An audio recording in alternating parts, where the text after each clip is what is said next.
ಹರಿ ಓಂ ಗುರುಭ್ಯೋ ನಮಃ. ಆತ್ಮೀಯರೆಲ್ಲರಿಗೂ ಕೂಡ ನಮಸ್ಕಾರ. 2024 ಡಿಸೆಂಬರ್ ತಿಂಗಳು ವೃಶ್ಚಿಕ ರಾಶಿಯವರಿಗೆ ಈ ಒಂದು ತಿಂಗಳಲ್ಲಿ ಡಿಸೆಂಬರ್ ತಿಂಗಳಲ್ಲಿ ಯಾವ ರೀತಿಯ ಪ್ರತಿಫಲಗಳಿರುತ್ತೆ, ಗ್ರಹಗಳು ಯಾವ ರಾಶಿಯಿಂದ ಯಾವ ರಾಶಿಗೆ ಯಾವ ದಿನಾಂಕಕ್ಕೆ ಬದಲಾಗ್ತಾ ಇದೆ, ಬೇರೆ ಗ್ರಹಗಳೆಲ್ಲ ಯಾವ ರಾಶಿಯಲ್ಲಿ ಸಂಚಾರ ಮಾಡ್ತಾ ಇದೆ ಮತ್ತು ವಕ್ರಸ್ಥಿತಿ ಇರ್ತಕ್ಕಂತಹ ಗ್ರಹಗಳು, ನೀಚ ಸ್ಥಿತಿ ಇರ್ತಕ್ಕಂಥ ಗ್ರಹಗಳು ಯಾವುವು, ಅವು ಯಾವ ರೀತಿ ನಿಮ್ಮ ರಾಶಿ ಮೇಲೆ ಪ್ರಭಾವ ಬೀರುತ್ತೆ ಈ ತಿಂಗಳಲ್ಲಿ ಅನ್ನುವಂತಹದ್ದನ್ನು ನೋಡೋಣ. ನೋಡಿ, ಪ್ರತಿಯೊಬ್ಬರಿಗೂ ಸಹ ಡಿಸೆಂಬರ್ ತಿಂಗಳು ಕೊನೆಯ ಒಂದು ತಿಂಗಳು ಅಂತೇಳಿ ಹೇಳ್ತೀವಿ. ಈ ಒಂದು ಕೊನೆಯ ತಿಂಗಳಲ್ಲಿ 2024 ಮುಗೀತಾ ಇದೆ. ಹಾಗಾಗಿ ಏನೋ ಒಂದು ಸಾಧನೆ ಮಾಡೋಣ ಅನ್ನುವಂಥ ಉತ್ಸಾಹ ಇರುತ್ತೆ. ಆ ಒಂದು ವಿಚಾರಕ್ಕೆ ಯಾವ ಗ್ರಹಗಳು ಸಪೋರ್ಟ್ ಮಾಡುತ್ತೆ, ಯಾವ ಗ್ರಹಗಳು ಸಪೋರ್ಟ್ ಮಾಡ್ತಾ ಇಲ್ಲ, ಸೊ ವೈಪರೀತ್ಯ ಇದೆ, ಒಳ್ಳೇದಿದೆಯಾ ಕೆಟ್ಟದಿದೆಯಾ ಅನ್ನುವಂತಹದ್ದನ್ನು ನೋಡೋಣ. ಆ ಒಂದು ಗ್ರಹಗಳನ್ನು ಸರಿಪಡಿಸ್ಕೊಳ್ಳುವಂತಹದ್ದು ಅಂದರೆ ಪರಿಹಾರದ ಮುಖಾನ ನಾವು ಸರಿ ಮಾಡ್ಕೋಬೋದು.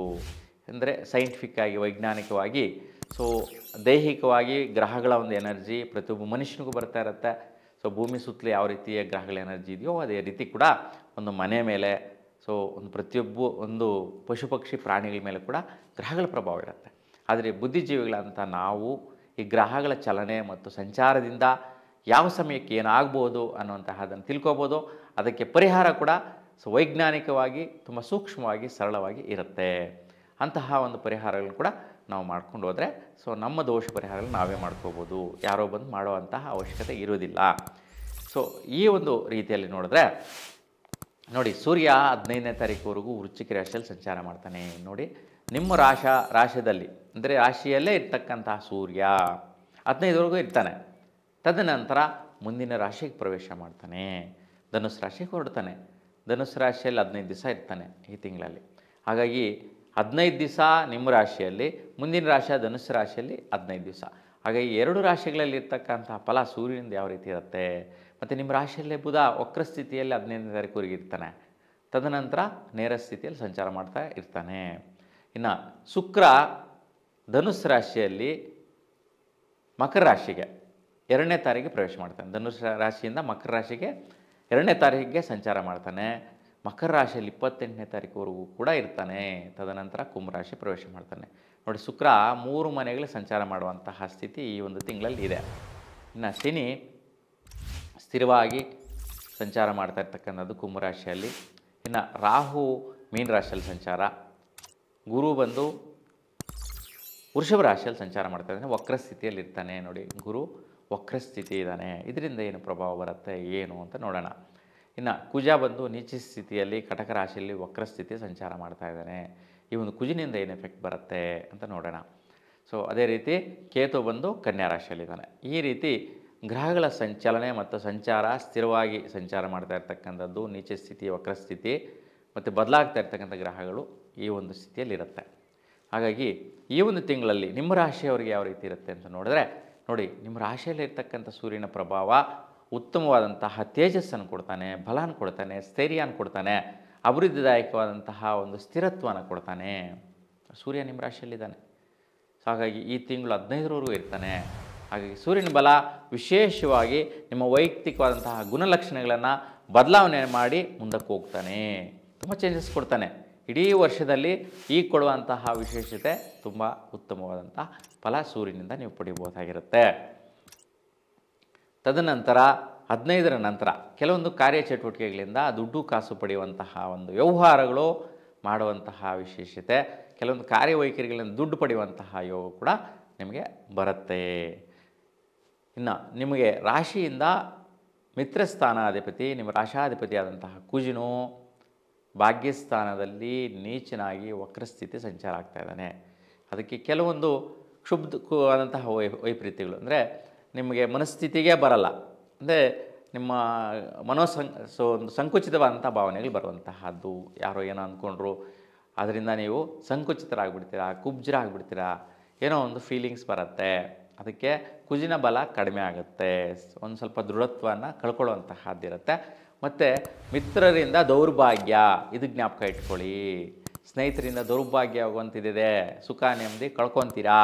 ನಿಮ್ಮನ್ನು ಕರ್ಕೊಂಡು ಹೋಗ್ತಾರೆ ಯಾವುದೋ ಒಂದು ಸೆಟ್ಲ್ಮೆಂಟ್ ಮಾಡೋಣ ಅಂತ, ನಿಮ್ಮನ್ನು ವಿಟ್ನೆಸ್ ಹಾಕ್ಸ್ಬಿಟ್ಟು ಅದೇನೋ ಪಡಿತೀವಿ, ನಿನಗರ್ಧ ಬರುತ್ತೆ ನನಗರ್ಧ ಬರುತ್ತೆ ಅಂತ ಹೇಳ್ಬಿಟ್ಟು ಭಾಗ ಮಾಡ್ಕೊಳ್ಳೋಣ, ಸೊ ಒಂದು ಪ್ರಾಪರ್ಟಿನ ಒಂದು ಸೆಟ್ಲ್ಮೆಂಟ್ ಮಾಡ್ಕೊಳ್ಳೋಣ ಅಂತ ಹೇಳ್ಬಿಟ್ಟು ಅಲ್ಲಿ ವಿಟ್ನೆಸ್ ಹಾಕ್ಸ್ಬಿಡ್ತಾರೆ, ನಿಮ್ಮ ಗಮನಕ್ಕೆ ಬರೋದೇ ಇಲ್ಲ.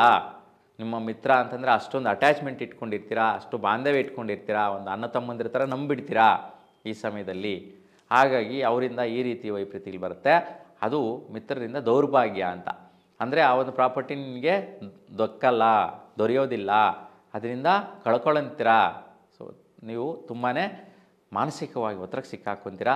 ಅವರ ಸ್ನೇಹಿತರ ಹೊರೆ ಮತ್ತು ಜವಾಬ್ದಾರಿಯೆಲ್ಲ ಕೂಡ ನೀವು ಮಾಡುವಂತಹದ್ದು, ಅವರ ಒಂದು ಕಮಿಟ್ಮೆಂಟ್ಸ್ ಎಲ್ಲ ನೀವು ಜವಾಬ್ದಾರ ಆಗಿಬಿಡುವಂತಹದ್ದು. ಯಾಕೆಂದರೆ ಒಂದು ಸೈನ್ ಮಾಡುವಂತಹದ್ದು ನೀವು ಲೀಗಲ್ಲಾಗಿ. ಸೊ ಯಾವ ರೀತಿ ಭದ್ರ ಆಗಿಬಿಡ್ತೀರಾ ಅನ್ನುವಂತಹದ್ದು ಅಲ್ಲಿ ನೋಡ್ತೀರಾ. ಅದಕ್ಕೆ ತುಂಬ ಜಾಗೃತಿಯಿಂದ ಇರಿ, ಕೇರ್ಫುಲ್ಲಾಗಿರಿ. ಈ ಒಂದು ವಿಚಾರಗಳು ಬರುವಂಥ ಸಾಧ್ಯತೆ ಜಾಸ್ತಿ ಇದೆ. ಯಾಕೆ ಅಂತಂದರೆ ಕುಜನು ನೀಚ ಸ್ಥಿತಿ ಸಂಚಾರ, ವಕ್ರ ಸ್ಥಿತಿ ಸಂಚಾರ, ಈ ಒಂದು ವೈಪರೀತ್ಯ, ಆ ಒಂದು ವಕ್ರ ಪ್ರಭಾವದ, ನೀಚ ಪ್ರಭಾವದ ಸ್ನೇಹಿತ ಮಿತ್ರ ನಿಮ್ಮನ್ನು ನಂಬಿಸ್ತಾನೆ, ಮೋಸ ಮಾಡ್ತಾನೆ, ಈ ಒಂದು ವೈಪರೀತ್ಯ ಆಗುವಂಥ ಸಾಧ್ಯತೆ ಜಾಸ್ತಿ ಇರುತ್ತೆ. ಹಾಗಾಗಿ ಇದನ್ನು ಗಮನಿಸಿ ಸ್ವಲ್ಪ ಕುಜಗ್ರಹ ಆರಾಧನೆ ಮಾಡಿ ಶುಭಫಲ. ಪುಣ್ಯಸ್ಥಳದಲ್ಲಿ ಸುಬ್ರಹ್ಮಣ್ಯ ಸ್ವಾಮಿ ದರ್ಶನ ಮಾಡಿ ಈ ತಿಂಗಳಲ್ಲಿ ತುಂಬ ಶ್ರೇಷ್ಠವಾದ ಫಲನ ಪಡಿತೀರಾ. ಇನ್ನು ನಿಮ್ಮ ರಾಶಿಯಲ್ಲಿ ಬುಧನ ವಕ್ರಸ್ಥಿತಿ ಸಂಚಾರ 15ನೇ ತಾರೀಕುವರೆಗೂ.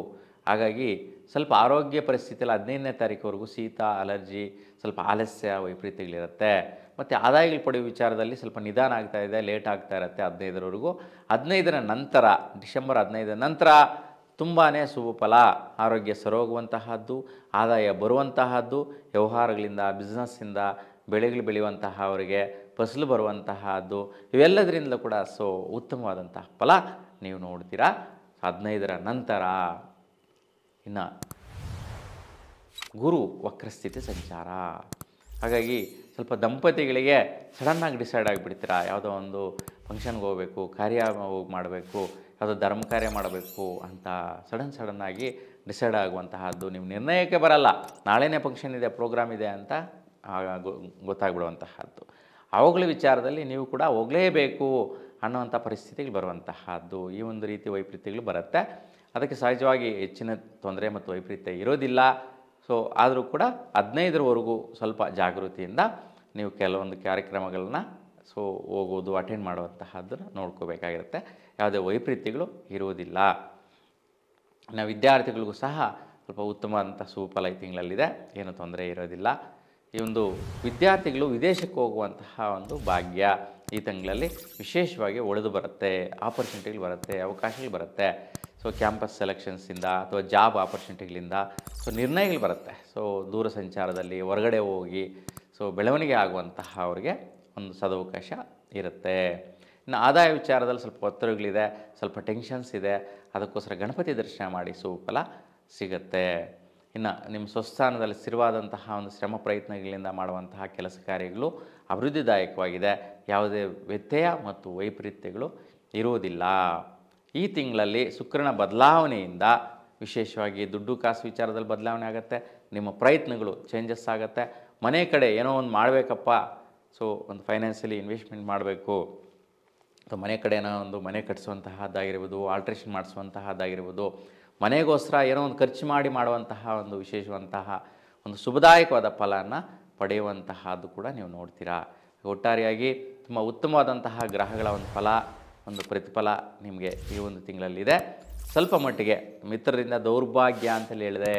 ಅದಕ್ಕೇನಪ್ಪ ಪರಿಹಾರ ಅಂತಂತಂದರೆ ಪುಣ್ಯಸ್ಥಳದಲ್ಲಿ ಸುಬ್ರಹ್ಮಣ್ಯ ಸ್ವಾಮಿ ದರ್ಶನ ಮಾಡೋದರಿಂದ ಈ ಒಂದು ವ್ಯತ್ಯಯ ವೈಪರೀತ್ಯ ನಿವಾರಣೆ ಆಗುತ್ತೆ. ಹಾಗಾಗಿ ನೀವು ಸುಬ್ರಹ್ಮಣ್ಯ ಸ್ವಾಮಿ ದರ್ಶನ ಮಾಡಿ ಸುಫಲನ ಪಡಿತೀರಾ. ಮಿತ್ರ ವ್ಯವಹಾರಗಳಲ್ಲಿ ತುಂಬ ಜಾಗೃತಿಯಿಂದ ಕೈ ಹಾಕಿ ಅಂತೇಳಿ ಹೇಳ್ತಾ, ಭಗವಂತ ನಿಮಗೆಲ್ಲರೂ ಕೂಡ ಒಳ್ಳೇದು ಮಾಡಲಿ ಅಂತ ಪ್ರಾರ್ಥಿಸ್ತಾ, ಎಲ್ರಿಗೂ ಒಳ್ಳೆಯದಾಗಲಿ, ಶುಭವಾಗಲಿ. ನಮಸ್ಕಾರ.